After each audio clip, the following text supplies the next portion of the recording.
बिस्मिल्लाहिर्रहमानिर्रहीम, अस्सलाम वालेकुम। आप फैजान रिजवी न्यूज़ देख रहे हैं। आज मंगल 29 जुलाई है और हम बात कर रहे हैं यूरोप की सूरत हाल, रूस और यूक्रेन जंग को लेकर। अगर आपको याद हो तो इसी महीने की 14 तारीख को यानी कि 14 जुलाई 2025 को डोनाल्ड ट्रंप ने पुतिन को 50 दिन का अल्टीमेटम दिया था। और पुतिन को 50 दिन का अल्टीमेटम देते हुए डोनाल्ड ट्रंप ने यह कहा था कि 50 दिन के अंदर अंदर अगर रूस और यूक्रेन जंग बंद ना हुई, तुम संजीदा ना हुए, तो मैं ये कर दूंगा और वो कर दूंगा। अब इस अल्टीमेटम को आज 16वां दिन है और हालत ये है जो मैं आपको दिखा रहा हूं कि रशिया के हमले कोई एक दिन भी इन 16 दिनों में, जब से इसने अल्टीमेटम दिया तब से लेकर आज तक, कोई एक दिन भी ऐसा नहीं हुआ कि रशिया के हमले यूक्रेन के डिफरेंट रीजन्स के ऊपर रिपोर्ट ना हुए हों। गुज़िश्ता 24 घंटों के दौरान 324 ड्रोन हमले और 7 मिसाइल हमले रशिया के यूक्रेन के दारुल हुकूमत कीव को भी हिट किया, यूक्रेन के ओडेसा को भी हिट किया और वेस्टर्न यूक्रेन की साइड जो पोलैंड का बॉर्डर है उस साइड पर भी रशिया के मिसाइल हमले, ड्रोन हमले रिपोर्ट हुए। इवन के पोलैंड की जानिब से तो फाइटर जेट्स अपने पोलैंड ने दौड़ा दिए। पहली मरतबा नहीं है, सैकड़ों मरतबा ये जो नेटो कंट्रीज हैं, अगर इनकी टेरिटरी की खिलाफ वर्जी का कोई शुबा भी इन्हें हो तो ये अपने फाइटर जेट्स दौड़ा देते हैं। लेकिन कई मरतबा ऐसा हुआ कि रशिया के ड्रोन्स और मिसाइल जाकर पोलैंड, रोमानिया वगैरह की टेरिटरी के अंदर भी जाकर गिरे। लेकिन आर्टिकल 5 जो है वो आपको मालूम है कि उसका इतलाक नहीं हुआ। यूक्रेन के सदर के जोर लगाने के बावजूद, to cut the story short, Russia के कान पर डोनाल्ड ट्रंप के अल्टीमेटम को लेकर, रशिया के कान पर यूं कह लें कि जूं भी नहीं रेंगी कि कौन सा अल्टीमेटम, कौन से 50 दिन, 16 दिन गुजर गए, लेकिन रशिया की जानिब से कोई रिएक्शन भी सामने नहीं आया कि कोई ऑफिशियल रिएक्शन सामने आ जाए। बल्कि क्रेमलिन की जानिब से यही कहा जाता रहा कि हम स्टडी कर रहे हैं, हम एनालाइज कर रहे हैं डोनाल्ड ट्रंप के अल्टीमेटम को, और कोई संजीदा जवाब जो है वो क्रेमलिन ने नहीं दिया डोनाल्ड ट्रंप के इस अल्टीमेटम पर। अब डोनाल्ड ट्रंप साहब जो हैं वो तप गए हैं। आजकल मैंने आपको बताया था कि स्कॉटलैंड के दौरे पर हैं, बरतानिया के कीयर स्टामर से, EU की चीफ जो उर्सुला वॉन डर लेयन हैं उनसे भी मुलाकातें की। और इस मुलाकात में क्या हुआ वो भी मैं आपको बताऊंगा। बहरहाल यहाँ पर डोनाल्ड ट्रंप ने बड़ी गुस्से भरी टोन में गुफ्तगू करते हुए ये कहा कि हमने रशिया को 50 दिन का अल्टीमेटम दिया था लेकिन इसके कान पर जूं तक नहीं रेंगी, तो मैं इस अल्टीमेटम को शॉर्ट कर रहा हूं। यानी कि ये जो 50 दिन है इसको कम करके डोनाल्ड ट्रंप ने कहा कि 10-12 दिन की मोहलत मैं रशिया को दे रहा हूं। उसके बाद ये क्या करेगा ये सुनिए, उसके बाद बात करें। Yeah, I'm going to make a new deadline of about 10 or 12 days from today.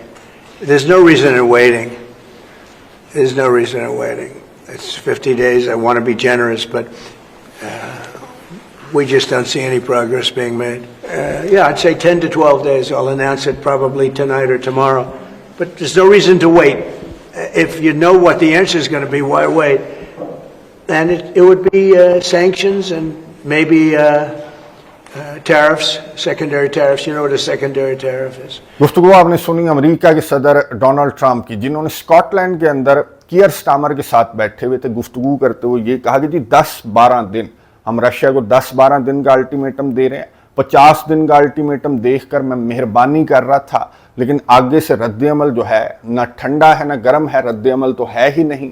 यानी कि इतना गैर संजीदा रिस्पांस डोनाल्ड ट्रंप ने कहा रशिया का, तो हमें रशिया का जवाब मालूम है, तो फिर 50 दिन क्यों लटकाएं? 10-12 दिन के अंदर अंदर अगर रशिया ने यूक्रेन जंग को बंद ना किया तो डोनाल्ड ट्रंप ने कहा कि फिर सैंक्शंस और टैरिफ्स, और हो सकता है कि सेकेंडरी टैरिफ्स भी आयद कर दिए जाएं रशिया पर अमेरिका की जानिब से, अमेरिका के सदर डोनाल्ड ट्रंप की जानिब से। अच्छा, सेकेंडरी टैरिफ्स का आपको मालूम होगा, मैं आपको बता दूं कि वो ममालिक भी जो रशिया के साथ कारोबार करेंगे, जैसे भारत या फिर चाइना या पाकिस्तान, कोई भी मिसाल ले लें, तो उन पर भी टैरिफ्स आयद किए जाएंगे डोनाल्ड ट्रंप की जानिब से। 100% टैरिफ्स का इसने कहा कि रशिया के ऊपर ये 100% टैरिफ्स आयद कर देगा और सैंक्शंस वगैरह भी आयद कर देगा। असलहा गोला बारूद की जो दुकान है वो इसने कहा कि मैंने नेटो कंट्रीज के लिए, यूरोपियन कंट्रीज के लिए खोल दी है और वो खरीदें, यूक्रेन को ये असलहा गोला बारूद बेचें। अच्छा, ये सैंक्शंस और टैरिफ से आपको मालूम है कि रशिया पर कोई खास फर्क नहीं पड़ेगा। रशिया का रद्द-ए-अमल क्या सामने आया? दिमित्री मेदवेदेव जो रशिया के फॉर्मर प्रेसिडेंट हैं, उन्होंने कहा जो अल्टीमेटम है 50 दिन का अल्टीमेटम और अब 10-12 दिन का अल्टीमेटम, तो ये डोनाल्ड ट्रंप अगर ये समझ रहे हैं कि रशिया को धमकियां देकर ये अल्टीमेटम शॉर्ट करके आप किसको डराने की कोशिश कर रहे हैं। दमित्री मेदवेदेव ने ये लिखा कि रशिया न इसराइल है और ना रशिया ईरान है, आप गलत समझ रहे हैं। जितना आप अल्टीमेटम को कम करेंगे उतनी करीब जो है एक बड़ी जंग आ जाएगी, अमेरिका और रूस की जंग उतनी करीब आ जाएगी। दमित्री मेदवेदेव ने लिखा एक बराह रास्त जंग की धमकी और एक बड़ी जंग की धमकी। ना सिर्फ दमित्री मेदवेदेव बल्कि मैं आपको बता दूं कि रशिया के जो दीगर ऑफिशियल्स हैं वो इससे भी ज्यादा सख्त बयानात जारी कर रहे हैं कि ये इसका सब्र खत्म हो रहा है, इसकी पेशेंस खत्म हो रही है, ये 50 दिन और 12 दिन इसकी जानिब से बातें की जा रही हैं। तो इसे हम ये बता देना चाहते हैं, रशिया के ऑफिशियल्स ने कहा कि हमारा सब्र खत्म हो गया तो यूरोप और अमेरिका भी खत्म हो जाएंगे, क्योंकि हमारे पास न्यूक्लियर वेपन्स का सबसे बड़ा आर्सेनल है। रशिया के जोहरी हथियार जो हैं वो सबसे ज्यादा हैं पूरी दुनिया के अंदर। तो इस तरह की बातें रशिया के ऑफिशियल्स की जानिब से भी की जा रही हैं, यानी कि बराह रास्त अमेरिका और रूस की जंग की बातें। अब आपको मालूम है कि बराह रास्त तो ये डोनाल्ड ट्रंप जो है वो यूक्रेन को असलहा भी नहीं दे रहा, बल्कि वाया यूरोपियन कंट्रीज ये यूक्रेन को असलहा प्रोवाइड कर रहा है। तो कौन सा बराह रास्त रशिया के साथ ये जंग में जाएगा? ये बिल्कुल भी बराह रास्त रशिया के साथ जंग में नहीं जाएगा। ये इनडायरेक्ट यूक्रेन को असलहा गोला बारूद प्रोवाइड कर रहा है, और जो कंट्रीज ये असलहा गोला बारूद खरीद रहे हैं या फिर बहुत ज्यादा छलांगे मार रहे हैं, जाहिर है कि यूरोपियन कंट्रीज का कंसर्न होना चाहिए रशिया के साथ जंग। डोनाल्ड ट्रंप ने कहा कि हमारे दरमियान तो एक ओशन है, तो मेरी क्या टेंशन है, मैं असलहा बेच रहा हूं, और जो ममालिक खरीद रहे हैं वो हो सकता है कि रशिया के साथ बराह रास्त जंग में जाना भी चाहे। डोनाल्ड ट्रंप ने कहा कि बहुत आगे तक जाने के लिए तैयार हैं। जो फ्रांस है, बरतानिया है, जर्मनी है, पोलैंड है या दीगर यूरोपियन कंट्रीज हैं जिनकी एक्चुअली ये जंग है। अब क्या ये यूरोपियन कंट्रीज ये बराह रास्त रशिया के खिलाफ जंग में जाएंगे? डोनाल्ड ट्रंप के इस तरह के ऐलान के बाद ये सैंक्शंस और टैरिफ्स और सेकेंडरी टैरिफ्स, मैं आपको बता दूं इस पर रशिया टेंस भी है, रशिया का सख्त रद्द-ए-अमल भी सामने आ रहा है। ये जो सेकेंडरी टैरिफ्स वाली स्पेशली जो वार्निंग डोनाल्ड ट्रंप की जानिब से दी गई है, तो इस पर रशिया का सख्त रद्द-ए-अमल सामने आ रहा है। जहां तक ताल्लुक है यूरोपियन कंट्रीज का, तो मैं आपको बता दूं कि इनको तो आपको मालूम है कि एक तो इनको यूक्रेन जंग ने खा पी लिया, इनकी कमर तोड़ दी, और फिर जो डोनाल्ड ट्रंप के साथ इनकी ये ट्रेड वॉर है, इसने यूरोपियन कंट्रीज की रही सही जो कसर थी वो इस ट्रेड वॉर ने ऐसी पूरी की है।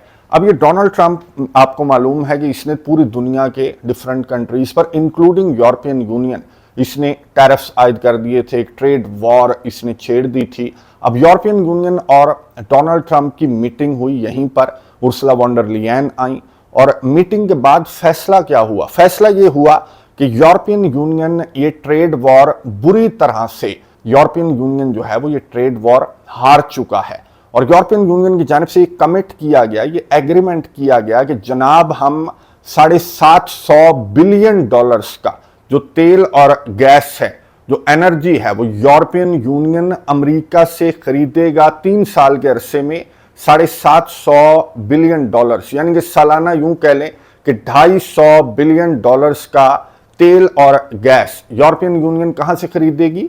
अमेरिका से। पहले कहां से लिया जा रहा था? रशिया से। अब यूरोपियन यूनियन ये अमेरिका के ग्राहक बन गए हैं और इन्होंने मुआहिदे पर दस्तखत भी कर दिए। दूसरा नुक्ता कि ये यूरोपियन यूनियन के जो कंट्रीज हैं ये $600 बिलियन का असलहा गोला बारूद भी अमेरिका से खरीदेंगे। ये लो जी, दस्तखत कर दिए इन्होंने।